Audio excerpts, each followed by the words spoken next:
Bismillahirrahmanirrahim. Assalamualaikum warahmatullahi wabarakatuh.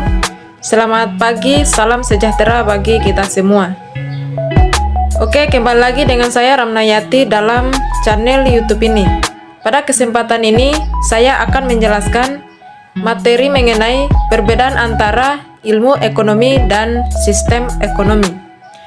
Seperti kita ketahui bahwa ilmu ekonomi dikemukakan oleh Bapak Ilmu Ekonomi Adam Smith, mendefinisikan ilmu ekonomi secara sistematis, mempelajari tingkah laku manusia dalam usahanya untuk mengalokasikan sumber-sumber daya yang terbatas guna mencapai tujuan. Pertama, kita akan menjelaskan perbedaan antara ilmu ekonomi dan sistem ekonomi. Ilmu ekonomi pada hakikatnya merupakan sebuah ilmu pengetahuan dengan cakupan luas sebagai kajian ekonomi seperti prinsip ekonomi, motif ekonomi, ciri-ciri ekonomi, dan bidang kajian lainnya yang bertujuan untuk meningkatkan kesejahteraan manusia dalam kehidupan.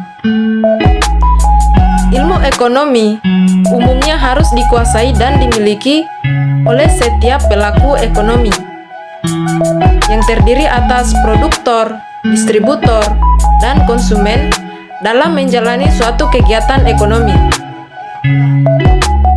Oleh karena itu, ilmu ekonomi penting kedudukannya bagi masyarakat dengan skala dan jajaran tertentu. Misalnya, ilmu ekonomi mikro hendaklah dikuasai oleh mereka yang merupakan pelaku ekonomi mikro dengan memperhatikan standarisasi, keilmuan ekonomi, dan penciptaan kesejahteraan dalam masyarakat. Sedangkan cakupan ilmu ekonomi makro hendaklah dikuasai oleh para instansi, pihak-pihak besar yang saling berkaitan, dan para pemegang kekuasaan kenegaraan seperti jajaran pemerintah beserta bawahannya dalam menciptakan kesejahteraan ekonomi rakyatnya.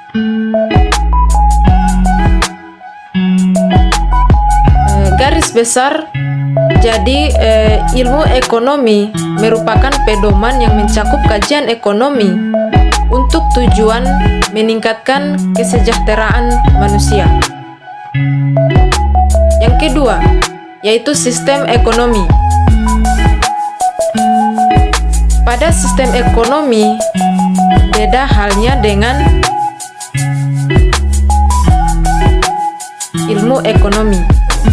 Sistem ekonomi adalah suatu mekanisme atau prosedur atau cara kerja yang digunakan oleh para pelaku sistem ekonomi sesuai dengan bidang masing-masing dan menjalankan prinsip keuntungan dengan cara masing-masing, namun tetap berpedoman terhadap ilmu ekonomi dan prinsip ekonomi yang memiliki tujuan untuk mendapatkan keuntungan dengan baik dan maksimal. Nah, di sini ada sebuah contoh sistem ekonomi. Misalnya sistem ekonomi liberal, sistem ekonomi komando, sistem ekonomi Pancasila, sistem ekonomi tradisional, sistem ekonomi campuran, dan yang terakhir adalah sistem ekonomi syariah.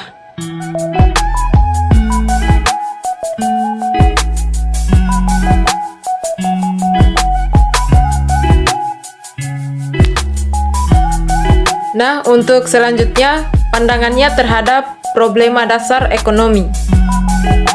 Yang pertama, manusia dan masyarakat senantiasa memiliki kebutuhan, baik barang maupun jasa. Dalam rangka memenuhi kebutuhan tersebut, muncullah problem yang asasi, yaitu kebutuhan manusia tidak terbatas, sedangkan sarana pemenuhannya terbatas. Problem asasi ekonomi adalah kelangkaan.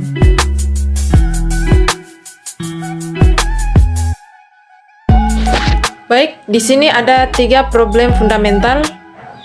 melahirkan 3 problem fundamental ekonomi, yaitu untuk yang pertama, apa komoditas yang akan diproduksi dan berapa jumlahnya. Yang kedua, bagaimana komoditas tersebut akan diproduksi. Untuk yang ketiga, untuk siapa komoditas tersebut akan diproduksi. Dengan istilah lain, problem yang mendasar dari ekonomi ada 3, yaitu produksi, konsumsi, dan distribusi.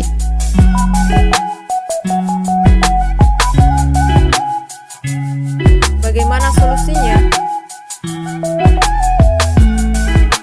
Di sini terdapat solusi sistem ekonomi kapitalisme. Untuk pertama, sejarah lahirnya kapitalisme.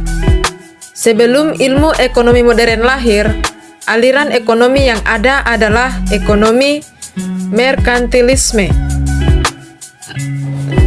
Aliran ini memandang bahwa manusia memiliki sifat serakah, egoistis, dan mementingkan diri. Aktivitas ekonomi tidak boleh berjalan sendiri karena akan menimbulkan penindasan antar manusia. Negara harus berperan dalam mengendalikan kegiatan ekonomi di dalam masyarakat.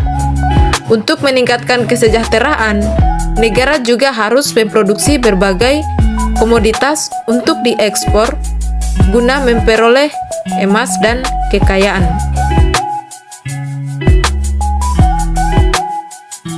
Kegagalan merkantilisme.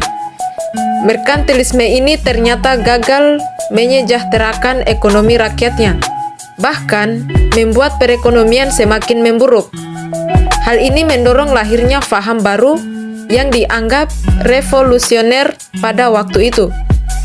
Tahun 1776 terbit sebuah buku yang berjudul The Wealth of Nations yang ditulis oleh Adam Smith. Buku ini mengkritik pandangan dasar dari aliran merkantilisme. Aliran yang memandang bahwa manusia memiliki sifat serakah dan egois, sehingga harus dikendalikan oleh negara, adalah aliran yang salah.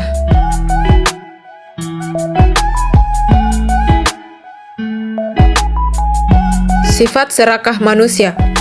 Sifat serakah dan egois itu tidak boleh ditekan dan dikendalikan oleh negara. Sebab, sifat manusia seperti ini tidak negatif, tetapi justru sangat positif, karena akan dapat memacu pertumbuhan ekonomi dan membangun secara keseluruhan. Sifat egoistik manusia ini tidak akan mendatangkan kerugian dan merusak masyarakat sepanjang ada persaingan bebas. Setiap orang yang menginginkan laba dalam jangka panjang tidak akan menaikkan harga di atas tingkat harga pasar. Teori penawaran dan permintaan dalam ilmu ekonomi adalah penggambaran atas hubungan-hubungan di pasar antara para calon pembeli dan penjual dari suatu barang. Model penawaran dan permintaan digunakan untuk menentukan harga dan kuantitas yang terjual di pasar. Jika mekanisme pasar bebas berjalan secara bebas, maka 3 problem ekonomi dapat diselesaikan secara alami. Mekanisme pasar bebas akan mampu menyelesaikan masalah apa, bagaimana, dan untuk siapa. Ketiga problem ekonomi tersebut akan dapat diselesaikan dengan mekanisme harga yang terbentuk dari proses keseimbangan pasar.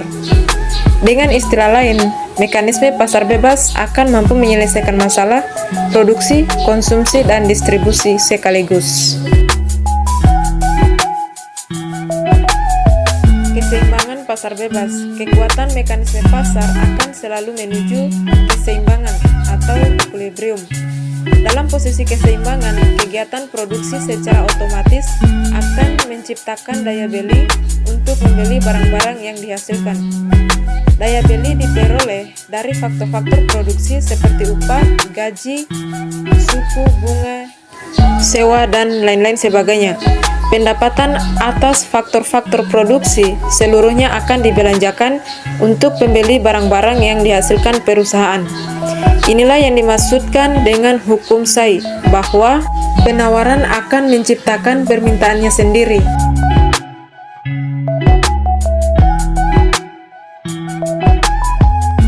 Yang terakhir ini terdapat bagan alir ekonomi pasar bebas.